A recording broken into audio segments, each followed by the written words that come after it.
अच्छा, तो ये सारा है बोर्ड जो कवर्ड हुआ है यूट्रस पे।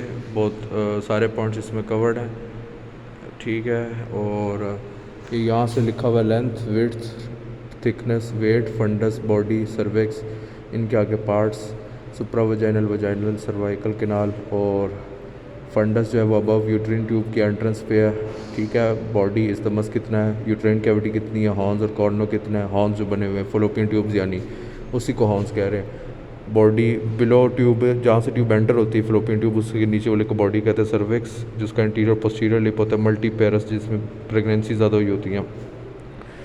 सुप्रावजाइनल पार्ट कौन सा होता है, इस्तमस और वजाइना के दौरान। वजाइनल पार्ट कौन सा होता है, वजाइनल फॉर्निक्स जो सराउंड कर रहा होता है, open in the vaginal fornix surrounding the external os, उसको वजाइनल पार्ट कहते हैं। सर्वाइकल केनाल कौन सा होता है, between internal os and external os. Structures और वॉल्स इसके पैरामीट्रियम, मायोमीट्रियम, एंडोमीट्रियम, ये तो सारे पता है। रिलेशंस ये बहुत इंपॉर्टेंट है और स्पोर्ट इंपॉर्टेंट है। रिलेशंस इसके ये हैं कि बॉडी ऑफ द यूट्रस के जो होती है वो यूट्रो उसके सामने जो होता है वो यूट्रो वजाइकल पाउच, वजाइकल यानी ब्लैडर और यूट्रस वाला पाउच, और superior surface of the uterine bladder. Supravaginal cervix के आगे जो होता है फाइब्रस टिश्यू होता है जिसको सेपरेट करा होता है यूरिनरी ब्लैडर से।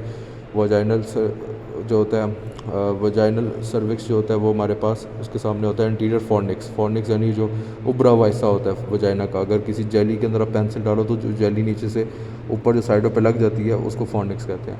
पोस्टीरियर जो होता है पाउच ऑफ डगलस यानी रेक्टो यूट्रिन पाउच जो होता है वो with the coils of the ileum and the sigmoid colon posteriorly like आ रहा होता है यूट्रस के। लैटरल हमारे पास सुप्रोलैटरल एंगल ऑफ यूट्रस होता है जो uterine tubes around ligament of ovaries को कवर करता है, और यूट्राइन बॉडी जो होती है broad ligament plus uterine vessels होती हैं। सर्विक्स प्लस वजाइना जो होता है वो उसके सामने ट्रांसवर्स और जिसका दूसरा नाम कार्डियल लिगामेंट होता है। और लैटरली सुप्रा वजाइनल सर्विक्स के सामने जो होता है वो लैटरली बात हो रही है, यूरिटर्स पड़े होते हैं जिस तरह हमने देखा भी था, जिसके साथ आर्टरीज पड़ी होती हैं, और vagina branch of the uterine artery भी होती है। तो इस आर्टरी का ध्यान रखना तभी स्टार लगाया। ये लैटरल सारी चीज़ें हैं। Supero lateral angle of uterus, uterine body के साथ लैटरली क्या पड़ा है, सर्विस वजाइना, सुप्रा वजाइनल, और वजाइनल सर्विस के साथ हमारे पास लैटरल फॉर्निक्स ऑफ वजाइना होता है। नर्व सप्लाई इसकी सिंपैथेटिक, पैरासिम्पैथेटिक, इंफीरियर हाइपोगैस्ट्रिक के साथ आती है। ये एंगल ऑफ एंटीवर्जन है, बहुत इंपॉर्टेंट एंगल है। ये जो है जहाँ मेरी उंगली ख़त्म हो रही है ऊपर वाला यूट्रस है, ये ब्लैडर है, और ये हमारे पास वजाइना है, और ये एंगल है 90 डिग्री वाला एंगल ऑफ एंटीवर्जन है। ये मैं समझाता हूँ। ये स्नेल की डायग्राम है लेकिन ये कंफ्यूजिंग है, लेकिन ये जो मैम ने बनाई है बड़ी अच्छी डायग्राम बनवाई है। यूट्रस और वजाइना के दरमियान जो 90 डिग्री का फ़र्क आता है उसको हम एंटी वर्जन एंगल कहते हैं। नॉर्मल एडल्ट नली पैरस वुमेन के अंदर होता है। और अगर यूट्रस और सर्विक्स के दरमियान हम एंगल बनाएं तो वो 170 डिग्री का बनता है, और उसको एंटी फ्लेक्शन एंगल कहते हैं। ये दोनों सेम ही होते हैं, बस मैयर करने का मेयार अलग है। इसमें हम वजाइना के साथ मैयर कर रहे हैं, इसमें हम सर्विक्स के साथ मैयर कर रहे हैं जो यूट्रस का थोड़ा लास्ट पार्ट है। तो ये 170 होता है, 90 होता है। ये दोनों जो एंगल होते हैं इससे हम देखते हैं कि नॉर्मल एडल्ट और नली पैरस वुमेन के अंदर एंटी वर्जन एंगल 90 होता है और एंटी फ्लेक्शन एंगल 170 होता है। तो ये वो एंगल भी बना हुआ है, ठीक है। ये यहाँ से हो गया। उसके बाद स्पोर्ट्स जो हैं वो उसकी बहुत इंपॉर्टेंट है। तीन मेजर स्पोर्ट्स इसकी 6 हैं। 3 मसल्स हैं और 3 फाइब्रोफेशियल्स हैं। माइनर स्पोर्ट्स की 3 लिगामेंट्स हैं। मसल्स में pelvic diaphragm, elevator and I के 3 हैं। प्यूबोरेक्टाइलस PR, प्यूबोकॉक्सी एंड इलियोकॉक्सी, ठीक है। और एक कॉक्सीजियस है। ये पेल्विक डायफ्राम के मसल्स आ गए। फिर यूरिनोजेनिटल डायफ्राम आ गया, फिर पेरिनियल बॉडी। ये 3 जो है इसको मेजर सपोर्ट प्रोवाइड करें। फाइब्रोफेशियल जो होते हैं ये हमें सपोर्ट प्रोवाइड करते हैं किस चीज़ में, वो पोजीशनिंग ऑफ द यूट्रस में सपोर्ट प्रोवाइड करते हैं। प्यूबोस सर्विकैलस इसमें आएगा, pubo cervicalis between pubis and the cervix, pubic bone और सर्विक्स के दरमियान। और sacro cervicalis between sacrum and the cervix, ठीक है। और ट्रांसफर सर्विकैलस और cardinal ligament between cervix and the lateral pelvic wall. तो ये हमारे पास इस तरह बन जाएगा कि ये डायग्राम में इसके अंदर कोशिश करूँगा पेस्ट कर दूँ तो ये आपको क्लियर हो जाएगा। जिसमें 3 एरोज़ लगे हुए होंगे।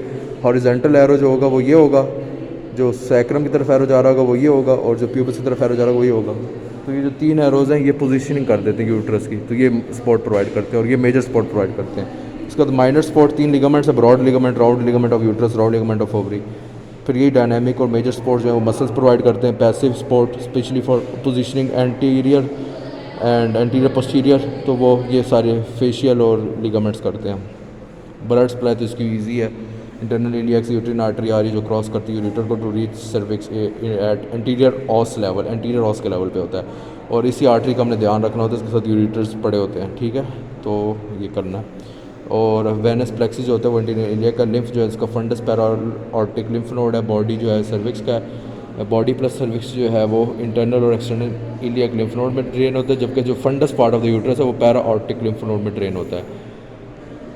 पैप्सेमियर, पैनिकोलसेमियर, इसमें ये होता है कि हम वजाइना सर्विक्स को जो होते हैं ना वो एक्सटर्नल ऑस के लेवल पे स्पैचुला से मेजर करते हैं। स्पैचुला जो होता है ना ब्रश, उसको वजाइना सर्विक्स के अंदर घुमा के उसके सेल्स निकालते हैं। और दूसरा इसमें ये होता है कि हम ऐसा कर सकते हैं, सुप्रा वजाइनल पार्ट में जो सुप्रा वजाइनल सर्विक्स होता है थोड़ा ऊपर करके होता है, सुप्रा वजाइनल, वजाइना से थोड़ा सा ऊपर, उसके अंदर हम सर्वाइकल केनाल जो दोनों इंटरनल और एक्सटर्नल ऑस के दरमियान होता है उसमें हम साइटो ब्रश के साथ उसके सेल्स मेजर कर लेते हैं, ठीक है, तो दोनों में हमने सेल्स मेजर कर लिए। पैल्पेशन क्या होती है, बाय मैनुअल और रेक्टो वजाइनल। बाय मैनुअल ये होती है कि हम उंगली वजाइना के अंदर ऐसे डालते हैं, ठीक है, और सर्विक्स को टच करके बताते हैं कि सर्विक्स अगर वो है थोड़ा इजी हुआ है तो प्रेगनेंसी हम यानी बता देते हैं। और अगर हम वजाइना और रेक्टम दोनों में उंगली डाल के ऊपर प्यूबिस से प्रेस करके सर्विक्स को पल्पेट करें तो वो रेक्टो वजाइनल पल्पेशन हो जाती है। और अगर सिर्फ वजाइना के अंदर उंगली डाल के ऊपर प्यूबिस से दबाएं और सिर्फ उस तरह हम सर्विक्स को मीर करें कि यूट्रस की वॉल्स यानी देखें कि वो कैसी हैं, तो उससे फिर हमें प्रेगनेंसी जो हम देखते हैं तो उसको हम बाय मैनुअल पल्पेशन कह देते हैं, ठीक है। उसकी भी मैं डायग्राम कोशिश करूँगा अटैच कर दूँ, अगर अटैच ना की तो कहीं पेस्ट कर दूँगा कम्युनिटी में। पाइल्स जो होता है वो प्रेशर आ जाता है, पाइल्स जो होता है हेमोरॉइड्स को कहते हैं, प्रेशर आ जाता है इंटरनल इंफीरियर वेना केवा पे आ जाता है और इंफीरियर मेसेंट्रिक वेन पे, जिसकी वजह से पूलिंग ऑफ ब्लड हो जाती है। और पूलिंग जब हो जाती है तो फिर हमारे पास प्रोजेस्टेरोन जो होती है वो रिलैक्सिंग जो होता है वो ब्लड वेसल्स वॉल पे एक्शन करता है, ठीक है। और ये मैं हमने स्टेजेस बताई थी कि फ़ीमेल के अंदर 7 स्टेजेस आती हैं। बर्थ पे उसकी बॉडी और सर्विक्स 2:1 से होती हैं, ये 2 गुना ऊपर होता है और ये 1 गुना नीचे होता है, ठीक है, सर्विक्स और ये बॉडी है। इन्फेंसी में इसकी यूट्रस एब्डोमिनल ऑर्गन में लाई करती है और वो 1:1 होती है, ऊपर और नीचे बराबर हो जाता है। प्यूबर्टी पे 2:1 हो जाता है, पेल्विक ऑर्गन होता है, पेल्विक में लाई कर रहा होता है। प्रेगनेंसी में जो होता है 3 मंथ्स की प्रेगनेंसी में सुप्रा प्यूबिक रीजन में पल्पेट होता है, 6 मंथ्स की प्रेगनेंसी में अम्ब्लाइकस में होता है, 9 मंथ में ऊपर ज़िफॉइड प्रोसेस के आ जाता है। और डिलीवरी से बहुत एकदम बस डिलीवरी से जस्ट बिफोर डिलीवरी वो ज़िफॉइड से नीचे आ जाता है क्योंकि बच्चे का सर नीचे चला जाता है इस वजह से। तो ये 4 फेजेज़ हो गए। 5वां फेज़ है आफ्टर डिलीवरी, डिलीवरी के बाद इसका साइज़ डिक्रीज़ हो जाता है यूट्रस का। क्यों? क्योंकि वो हार्मोन्स जो होते हैं वो रिलीज़ होना कम हो जाते हैं जो उसको कर रहे होते हैं, ठीक है, एस्ट्रोजन जो होते हैं हार्मोन्स, क्योंकि अब रोल ख़त्म हो गया ना, डिलीवरी हो चुकी है। ऑक्सीटोसिन बहुत ज़्यादा रिलीज़ हो जाता है, ऑक्सीटोसिन बहुत ज़्यादा रिलीज़ हो जाता है, एस्ट्रोजन और प्रोजेस्टेरोन कम हो जाता है जिसकी वजह से साइज़ डिक्रीज़ हो जाता है। मल्टीपोरस वुमन में नोडुलर और डिक्रीज इन साइज मल्टीपोरस जिस बाबर प्रेगनेंसी, नोडुलर यानी नोड्यूल की तरह फील होता है। और मीनोपॉज के बाद भी 1:1 हो जाता है क्योंकि उसके बाद सारे हार्मोन्स निकलना बंद हो जाते हैं। तो ये हमारा सारा कवर्ड हो गया।